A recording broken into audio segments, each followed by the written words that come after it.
بسم اللہ الرحمن الرحیم۔ شروع اللہ کے نام سے جو بڑا مہربان نہایت رحم والا ہے۔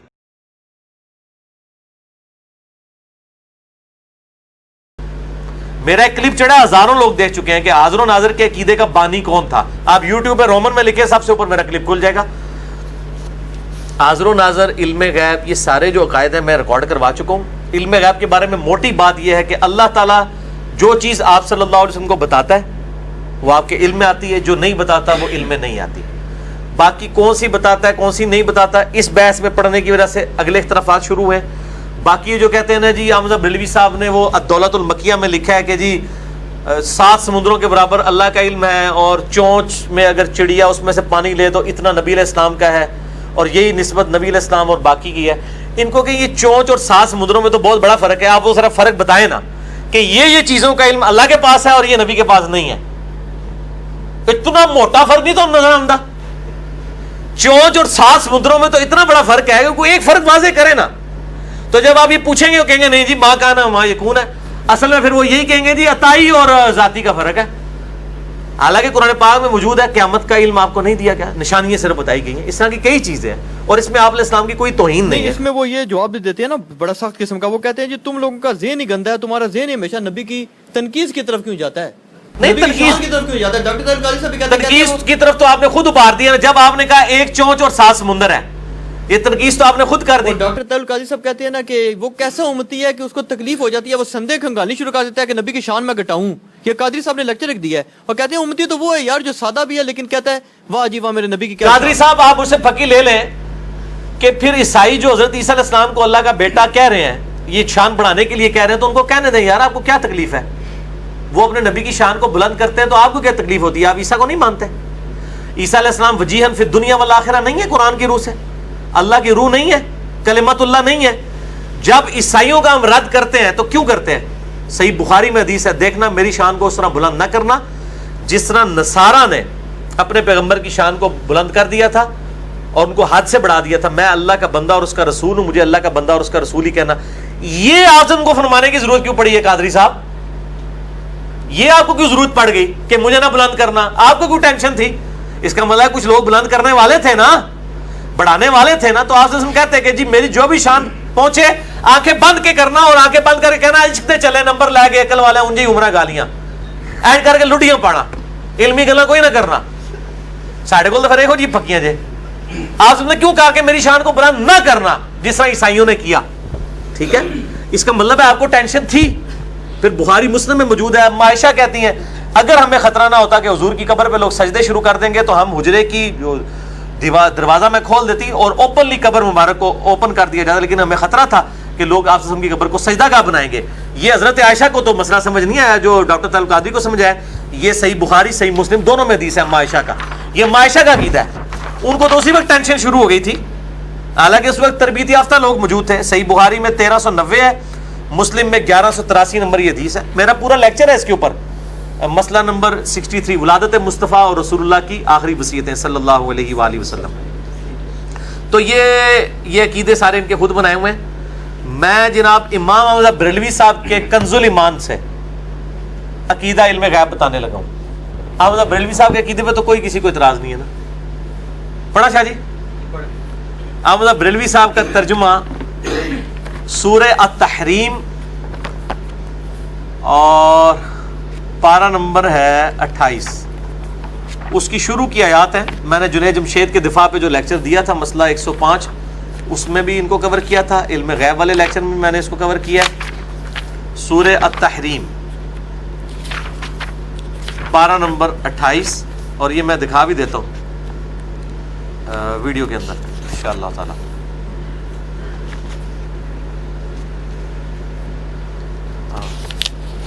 یہ کنز الایمان شریف جی دکھائیں، ایمان کا خزانہ، کنز الایمان، ایمان کا خزانہ، ٹھیک ہے۔ یہ میں نے ترجمہ کیا، یہ کہتے ہیں جی عربی پڑھیں، اور عربی تو زیادہ جنہوں آندی ہے انہوں نے ترجمہ کیتا ہے احمد بریلوی صاحب۔ اے دکھاؤ جی جسے میری 3 انگلیاں ہیں، یہ والی، یہ سورت کے سٹارٹ کی جو پہلی کی 4 آیات کور کریں، ہو گئی ہیں جی؟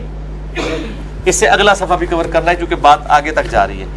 علم غیب کا عقیدہ بالکل ساری آج کلیئر ہو جائے گا. آندہ تو بات کوئی بندہ بول ٹی وی سے بول نہیں کرے گا, آ کے علمی گل کرے گا.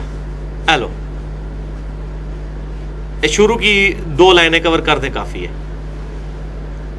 یہ احمد بریلوی صاحب کا بالکل کلیئر ہے. اعوذ باللہ من الشیطان الرجیم, بسم اللہ الرحمن الرحیم. وَإِذْ أَسَرَّ النَّبِيُّ إِلَىٰ بَعْضِ أَزْوَاجِهِ, جب میں ترجمہ بھی ویسے میں خود بھی کر سکتا ہوں لیکن میں احمد بریلوی صاحب کا ترجمہ پڑھتا ہوں. اور جب نبی نے اپنی ایک بیوی سے ایک راز کی بات فرمائی, یعنی ایک بیوی کو راز کی بات بتائی اور ساتھ کہا کہ یہ اس کو لیک نہیں کرنا راز کو. فَلَمَّا نَبَّأَتْ بِهِ وَأَظْهَرَهُ اللَّهُ عَلَيْهِ, پھر جب وہ اس کا ذکر کر بیٹھی اور اللہ نے اسے نبی پر ظاہر کر دیا. نبی نے خود علم غیب حاصل نہیں کیا, اللہ نے اپنے نبی پر ظاہر کر دیا. یہ جو میں اس کا مفہوم بیان کر رہا ہوں آگے آ جائے گا خود. تو اللہ نے اسے نبی پر ظاہر کر دیا تو نبی صلی اللہ علیہ وسلم نے کیا کیا, عرف بعضه واعرض عن بعض. تو نبی علیہ السلام نے کچھ تو جتلایا اپنی بیوی کو کہ یہ تو نے بات لی کی ہے, اور کچھ سے چشم پوشی فرمائی. ایک اچھے استاد کی نشانی یہ ہوتی ہے کہ مکمل طور پہ کسی کو تھوڑا سا اسکیپ روٹ دیا جائے کہ تو نے یار یہ اتنی بات کی ہے, حالانکہ وہ اس سے بھی زیادہ کی تھی لیکن وہ چشم پوشی کی. آگے اس بیوی کا عقیدہ دیکھیں. یہ بیوی کوئی اہل حدیث نہیں تھی, دیوبندی نہیں تھی, بریلوی نہیں تھی, شیعہ نہیں تھی, ام المومنین ہے. فلما نبأها, پھر جب نبی صلی اللہ علیہ وسلم نے اس کو خبر دی, قالت من انباک ھذا, تو وہ بولی حضور کو کس نے بتا دیا. تو بول ٹی وی والے علماء کو کہتے ہیں تیرا عقیدہ ہی نہیں ہے علم غیب دا, تو نبی دی شان کٹاندی پئی ہے, نبی دی بیوی ہو کے. اے بول ٹی وی والوں جواب ہے, کہتے ہیں نا شان کم کی نا. وہ کہتے آگے پھر نبی علیہ السلام ہی ڈانٹ دیتے کہ یار تیرا اتنا بھی عقیدہ نہیں ہے اپنے خاوند کے بارے میں کہ میں تو علم غیب رکھتا ہوں. قالت من انباک ھذا, وہ بولی حضور کو کس نے یہ بات بتائی ہے. قال, نبی علیہ السلام فرمایا, نبأنی العلیم الخبیر, مجھے تو خبر دی ہے اس نے جو علم والا ہے جو اور خبردار ہے. حضور نے بھی خود نہیں کہا کہ چونکہ میرے پاس خود علم غیب تھا تو میں آپ یار منو تو پتہ ہے. ایک انیف قریشی صاحب بھی کہتے ہیں جی وہ وہاں پہ بیٹھ کے فلم دیکھ رہے ہیں, پوری دنیا میں جو کچھ ہو رہا ہے آپ کو دکھایا جا رہا ہے, یہ تو آپ کے گھر کے اندر جو ہوا ہے وہ آپ نے کہا کہ مجھے میرے رب نے بتایا. یہ عقیدہ اگر رکھیں رب نے بتایا تو پتہ چل, یہی رکھتے ہیں. نہیں, وہ کہتے ہیں ان کا عقیدہ ہے کہ نبی کے پاس ایک کمپیٹنسی ہے, ایک مہارت آ گئی ہے, وہ جب چاہیں جو غیب چاہیں معلوم کر لیتے ہیں خود بخود. یہی عقیدہ ان سے پوچھ لیں. وہ کہتے ہیں کہ کمپیٹنسی حاصل ہو گئی ہے. ہم یہ کہتے ہیں کمپیٹنسی نہیں ہے. جیسے بچے کی ولادت کے بعد عورت کے پستان میں خود بخود دودھ اتر آتا ہے, وہ عورت خود دودھ نہیں بنا سکتی, اس کا اپنا اختیار نہیں ہوتا. اس طرح علم غیب والا معاملہ ہے, جب اللہ تعالیٰ چاہے گا ظاہر فرما دے گا. اور اس میں یہ اہل حدیثوں کا بھی موقع باطل ہے جو کہتے ہیں جی جو علم میں آ جائے وہ غیب ہی کوئی نہیں. انہوں نے نوی شڑک چھاڑ دیتی ہوئی ہے. اور بھائی اللہ کے بندے, وہ تو اللہ کے علم میں بھی ہر چیز ہے, تو اللہ کے پاس بھی غیب کوئی نہیں ہے. جب ہم غیب کی بات کرتے ہیں اپنے اور نبی کے ریفرنس سے, ظاہر ہے عذاب قبر ہمارے لیے غیب ہی ہے, نبی کے پاس ہے, وہ دیکھتے تھے, صحابہ نہیں دیکھتے تھے, بعد کے بزرگ دیکھ لیتے تھے کیونکہ جھوٹ مارتے تھے. صحیح مسلم میں حدیث ہے کہ 2 قبر والوں کو عذاب ہو رہا ہے. صحابہ نے کہا یا رسول اللہ کیوں رک گئے؟ فرمایا ان کو عذاب ہو رہا ہے. ان کا کیوں؟ ان کا ایک پیشاب کے چھینٹوں سے بچتا تھا, دوسرا چگلی کرتا تھا. اور پھر حضور نے کہا کہ میں نے خواہش کی کہ میں اللہ سے دعا کروں کہ اللہ تعالیٰ تمہیں عذاب قبر سنوا دے. پھر میں نے کہا تم اپنے قبروں میں مردے ہی دفنانے چھوڑ دو گے, تو میں پیچھے ہٹ گیا. دکھانا دے, سنوا دے. صحابہ تو سن نہیں سکے. ایک کہتے ہیں بزرگوں کو کشور قبور ہوتا ہے, اور کوڑ مار دے جے, ایک کوڑ پھڑے گے نہ دے. اچھا وہ میں وہ گل پوری کر لوں نا. تو وہ یہ علم الغیب کا عقیدہ اما عائشہ نے دے دیا. صحیح بخاری مسلم میں جو 3 اصحاب کی توبہ کا واقعہ ہے اس میں الفاظ موجود ہیں جن اصحاب نے بہانہ کیا تھا, ایک صحابی نے بہانہ نہیں کیا تھا, اور انہوں نے کہا کہ میں نے سوچا کہ اگر میں اللہ کے نبی سے چھپا لوں گا تو اللہ تو ان کو بتا ہی دے گا. ان کا یہی عقیدہ تھا, اللہ بتاتا ہے, یہی عقیدہ ہونا چاہیے.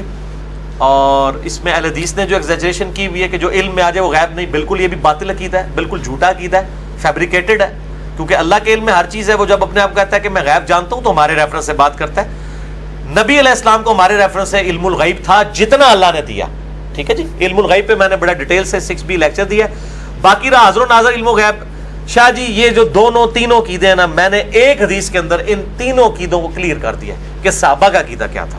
وہ یہاں پہ میں نے یہ پمفلٹ ایک لکھا ہے, یہ دکھائیں جی. مسئلہ استانت بھی کور ہے, غیر اللہ سے مدد, یہ دکھائیں جی. دعا صرف اللہ ہی سے, میرا ریسرچ پیپر نمبر 3 ہے اور میرا لیکچر بھی ہے, مسئلہ نمبر 3, دعا صرف اللہ ہی سے.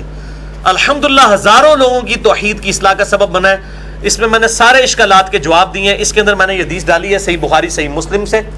ahlsunnatpark.com پہ آپ PDF اس کا ڈاؤن لوڈ فری کر سکتے ہیں. صحیح بخاری میں حدیث ہے 4086 نمبر اور صحیح مسلم میں 4917, بخاری میں 4086. کچھ اصحاب کو دھوکے سے شہید کیا گیا, یہ بڑا لمبی حدیث ہے. یعنی یہاں سے وہ مانگ کے لے گئے تھے کہ ہم اپنی قوم کی تربیت کے لیے آپ کے اصحاب کو لے کے جا رہے ہیں, راستے میں ان کو دھوکے سے شہید کر دیا گیا.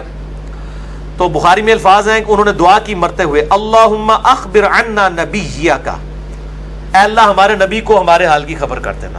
انہوں نے نہیں کہا یا رسول اللہ انظر حالنا, حالانکہ نبی علیہ السلام دنیا میں موجود تھے. آج تو ہمارے ساتھ کمیونیکیشن بھی ڈائریکٹ نہیں ہے درود شریف کے بغیر, وہ بھی اللہ تعالیٰ فرشتوں کے ذریعے یا خود پہنچاتا ہے, جس طرح بھی پہنچاتا ہے. اور مسلم کے الفاظ بہت زبردست ہے, اللہم بلغ عنا نبینا انا قد لقینک فرضینا عنک ورضیت عنا. یہ مسلم کے الفاظ ہیں کہ اے اللہ ہمارے نبی تک ہماری حال کی خبر کر دینا کہ بے شک ہم تجھے مل چکے اور ہم اس حال میں تجھ سے ملے کہ ہم تیری ملاقات کے اوپر راضی ہیں اور اس دین کے اوپر راضی ہیں. یہ خبر نبی صلی اللہ علیہ وسلم نے مسجد نبوی میں بیٹھے ہوئے یا مدینہ شریف میں بیٹھے ہوئے اپنے اصحاب کو بتائی کہ تمہارے اصحاب اس طرح جو ہے وہ شہید کر دیے گئے ہیں. بلکہ صحیح بخاری میں آتا ہے جب غزوہ موتا کے موقع پہ اصحاب شہید کیے گئے, اس وقت بھی آپ سب نے خبر دی, اللہ تعالیٰ نے آپ کو منظر دکھا دیا. ٹھیک ہے, یہ خاص خاص مواقع ہے. بعض کا اللہ تعالیٰ خود دکھا دیتا تھا, بعض کا